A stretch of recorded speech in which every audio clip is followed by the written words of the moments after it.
According to a new report in The Atlantic by McKay Coppins, there are actually Trump-loving conservatives out there who are breaking pandemic protocols and quarantines because they want to just stick it to the liberals.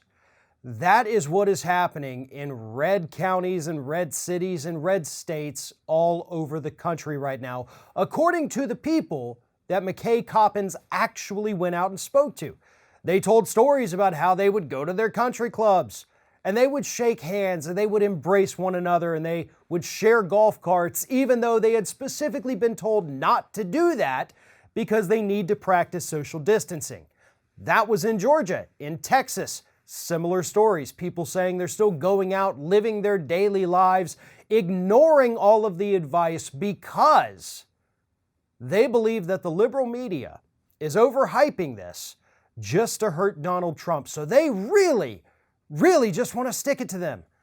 They want to say that, look, I went out and went to the grocery store. I went and walked around the mall for an hour and I didn't get sick.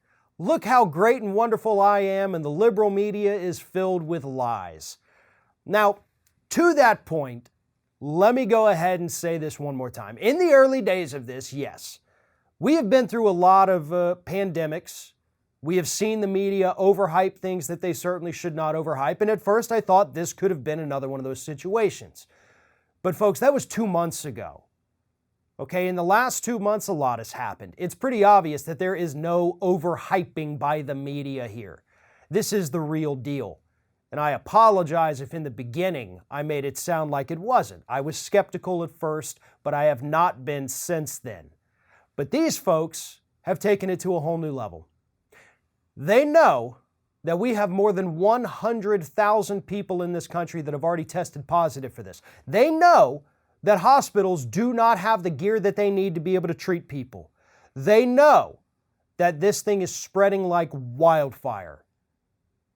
But they don't care because they want to stick it to the liberals. And we have seen what happens in these situations, right? When people decide to just ignore the pandemic protocols. You know, all those spring breakers that came down here to Florida, even though they weren't supposed to, but our Florida governor, who's pretty much useless, decided to let them stay for a week and a half before kicking them out. Yeah, they took the virus back home with them. And some of them actually brought it down here with them and helped it spread through Florida. And then they went back to their hometowns and allowed it to spread through their hometowns. You know, the people who tried to say this isn't a big deal, look, I'm going to go out and lick a toilet seat. Honestly, that's a thing that happened. Oh, now they've got coronavirus.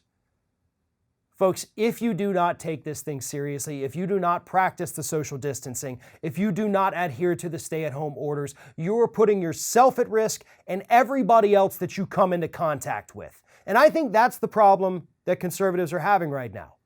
They may not care if they get sick, but they don't care enough about others to prevent them from getting sick. Because you may be a healthy person. You may have no underlying medical conditions. You may think, hey, I can beat this thing if I get it. Well, great for you. But it's very likely you're going to come into contact with somebody who can't. We have seen relatively healthy people drop dead from this virus. It is not only the people with pre-existing conditions. We have to take care of each other at this point. And that is something that conservatives have always struggled to really wrap their heads around. They can't conceive of taking care of other people, of looking out for somebody that isn't themselves. And that is why they're out there acting like they are invincible. They are immune to all of this because they want to trigger the libs. They want to own the liberal media. And it's going to end in disaster.